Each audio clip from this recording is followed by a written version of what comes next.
Hi guys, and welcome to my channel. If you don't know, my name is Giselle, and I've been grappling with YouTube for a number of years and kind of finding it difficult to find my niche. What do I want to talk about? And something that's come up, I thought, what would be useful for others to hear? Okay, so today, as you can see by the title, I want to talk about how my long distance relationship turned to us being in a marriage together after only just 6 months, and I did not use the assistance of a lawyer. Okay, so if you see me looking down, I'm looking at my notes because I don't want to trip up on what I'm saying. It's really important. I want to get straight to the meat of the matter. Okay, so here's my story. So I had been with my now husband for 2 years, and when I say been with, we'd been on and off talking, visiting. Well, I was visiting him in his home country of Jamaica for about, let's say, 2 years and a half. I remember there was 1 year in particular that I just didn't go back to Jamaica, and I thought, you know what? Yes, we love each other, but we can't keep doing this. We need to be in each other's space. I felt like I couldn't live without him, and he expressed that he couldn't live without me. So we decided to do the do. Okay. So we got married in April of the following year, and I knew or we spoke about in the back of our heads that we wanted to be together. So what I did was I started researching how that was possible. First, I looked at the idea of a visitor's visa, and I saw that that wasn't going to be too feasible because oftentimes, I don't know if this is true for any other country, but Jamaicans need to have assets or a reason to stay. So if you don't have those things, then more than likely you're not going to be able to come and visit the country out of fear of running away. So we decided that settlement or migration was the best route forward.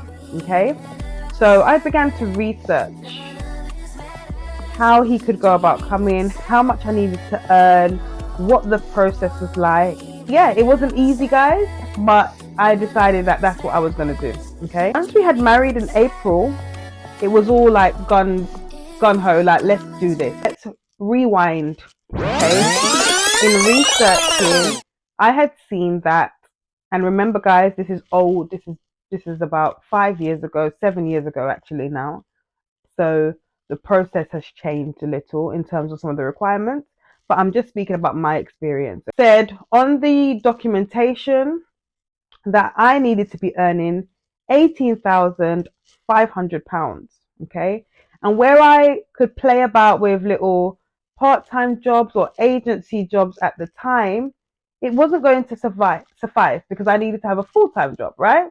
So I made sure I applied for a job in January. So listen out, guys. This is January before the April that we got married, okay?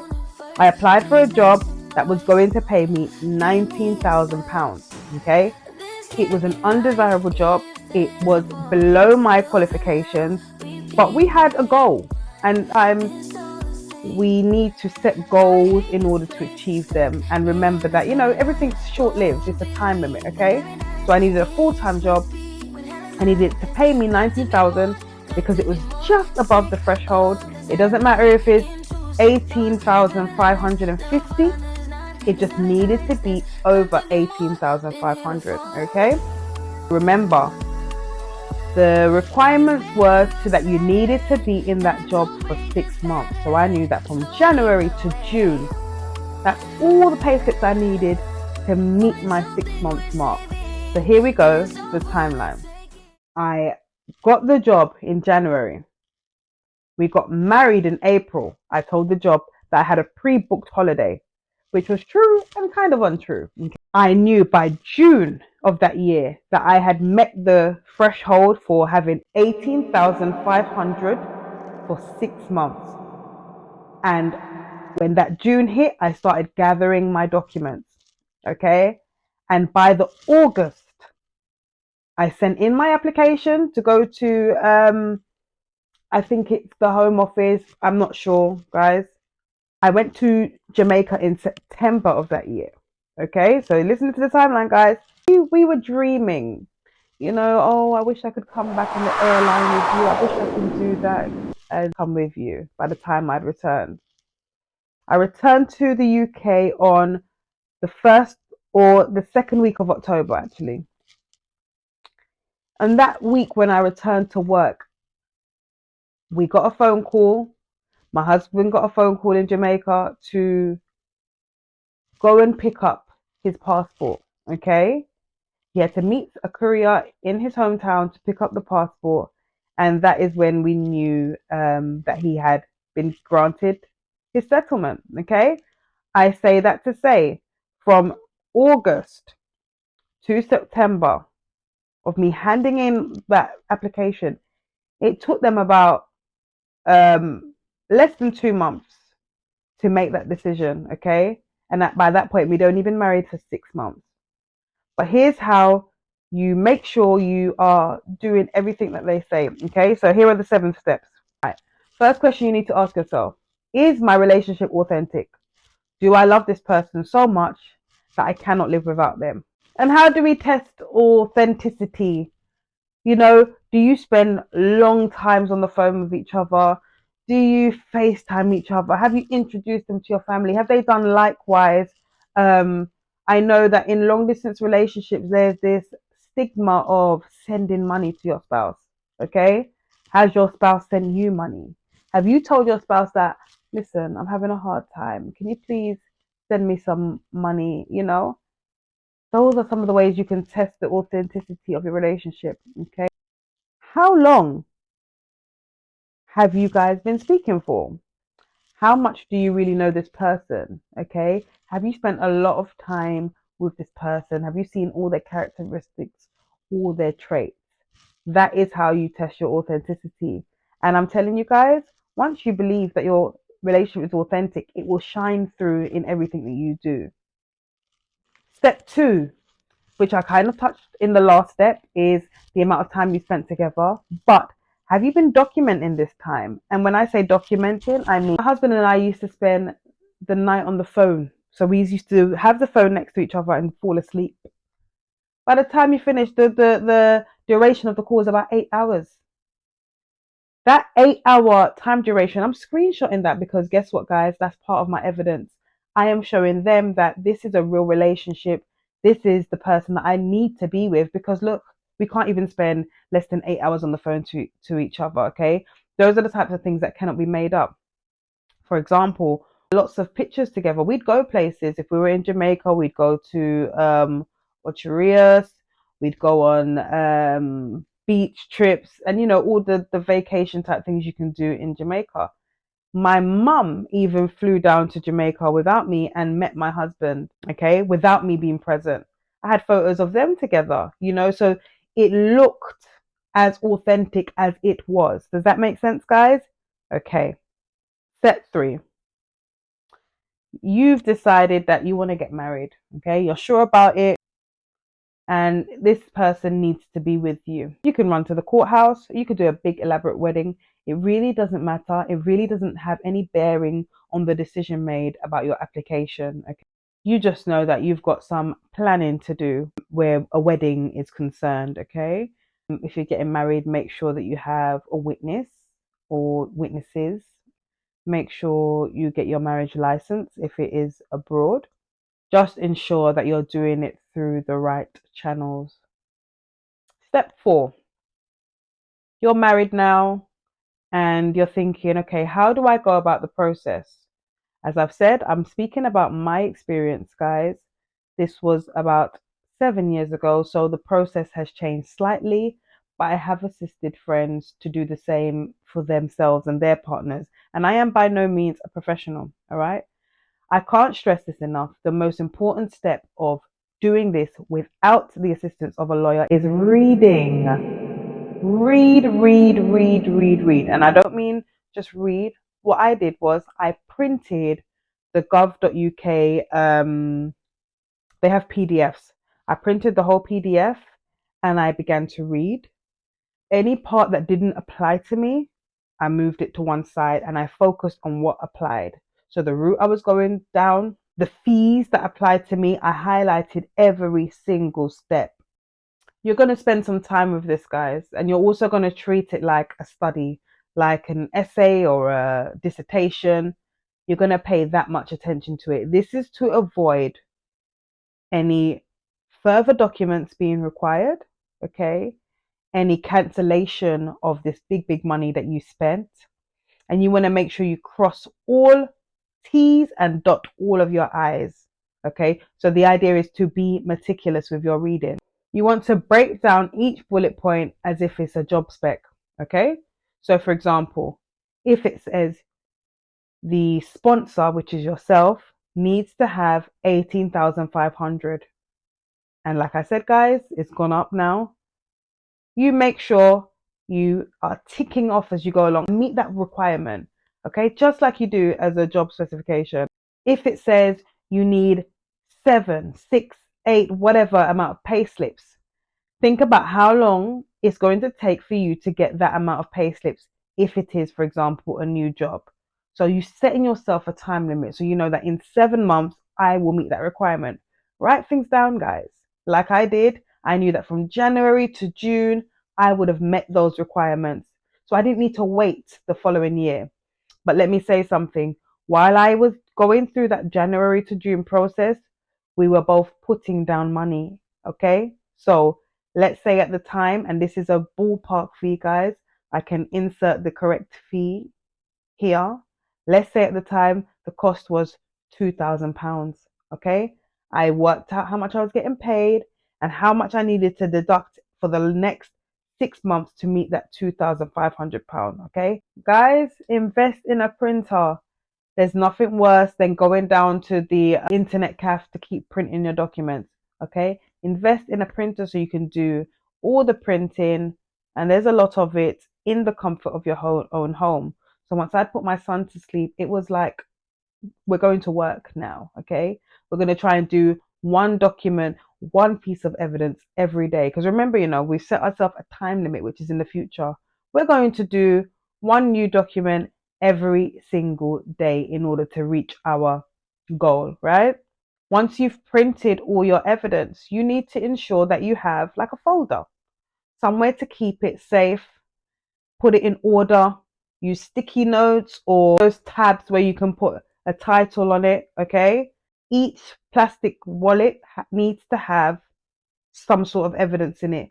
So if, for example, because I had friends that were involved as well, if somebody said, oh, let's see, where's your evidence? Okay, I can scroll, like I've got my notebook here, I can scroll and say, oh, here's all the photos that I have, okay? All the aeroplane tickets, all the receipts for places we've been.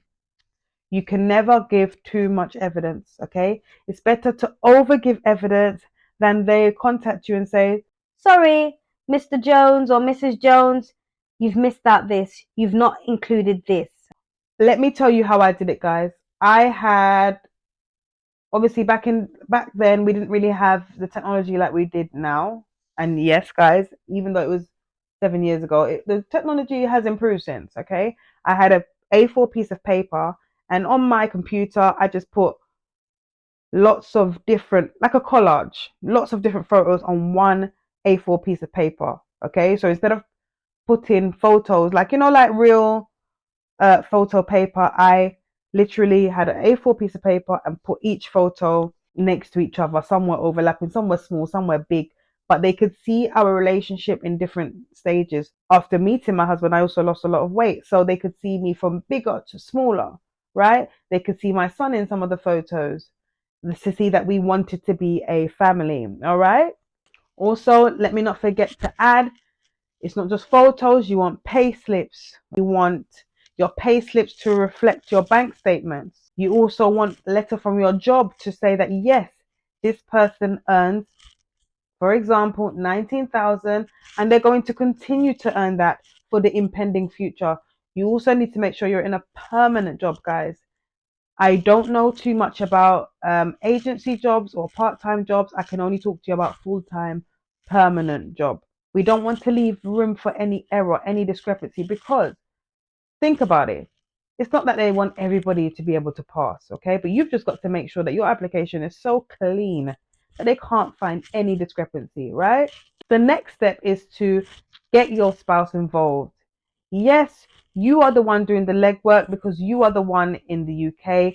Your spouse is coming to your country, but they have things to do too. So, for example, my husband needed to get a police record. There was letters that we used that came from him, and we made sure we used the handwriting letter again to show authenticity. Make sure that they are at home doing that work too.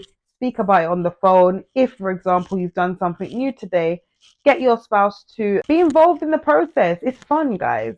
It doesn't have to be daunting. Yes, it can be long-winded. Yes, it can be stressful, but it's also fun, working towards a goal.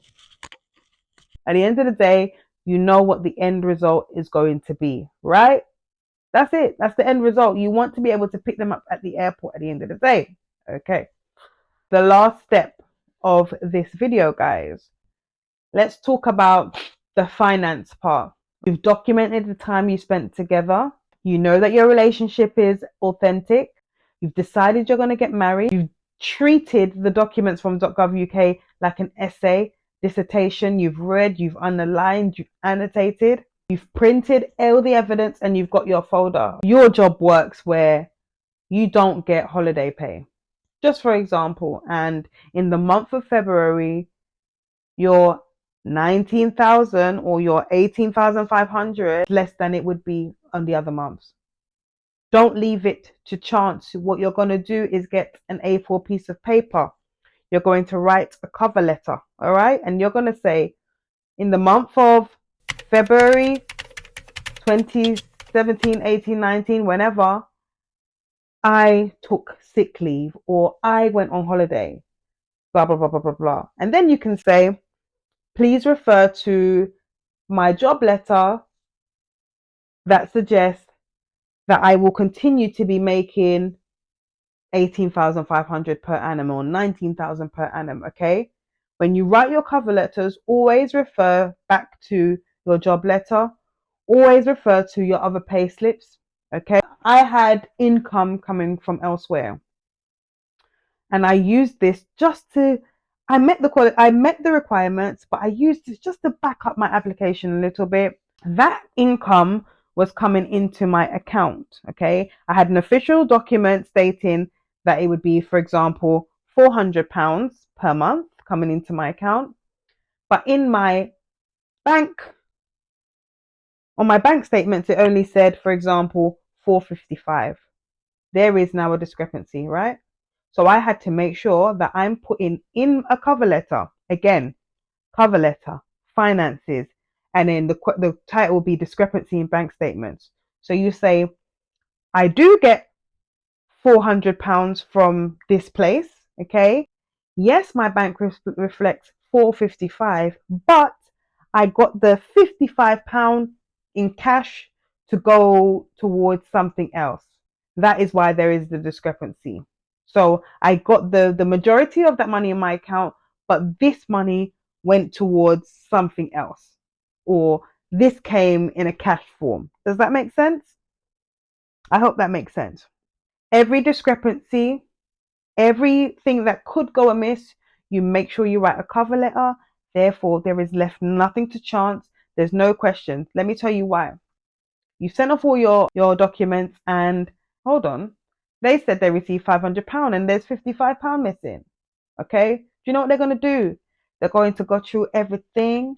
They're going to delay your application and send you back notification and say, look, Mrs. Jones, could you tell us why this is missing? We don't want to delay. We want to cover every area. We want to overgive evidence. Even if we don't require a cover letter, we want to do that just so that there's nothing left to chance. And let me tell you how I know that this process is foolproof, because I handed in my evidence on or about the 11th of August. Remember, I had gone to Jamaica thinking, sometime next year. I gave myself a 6-month window. I was thinking sometime next year we'll be together. That's what I thought. Unbeknownst to me, while I was on the airplane coming back from Jamaica, they were already making their decision. They were already doing it. By October the 11th, that's literally 2 months, 8 weeks, they had made their decision and they were on the way to giving my husband his passport in his local area. So I hope I've covered everything. I can go into details about certain things, guys. If you'd like for me to do a video talking a bit more about a particular process, leave some comments down below. This is my first talking video. Let me know how I've done. Let me know if I've left anything out. I am a bit nervous, so bear that in mind. And yeah, I might be a bit fidgety or looking around or talking quite fast. That's just because I'm not sure if my camera's going to die. But I think I've covered everything. So like I said, guys, I'm not a professional by any stretch of the imagination. This was my process and how it worked for me and us. Those are some of the tips you can follow in order to get your partner here or to make sure your long distance relationship is no longer distant. Thank you. Please like, please subscribe. I'm going to be doing a lot more videos. Thank you very much. Ciao.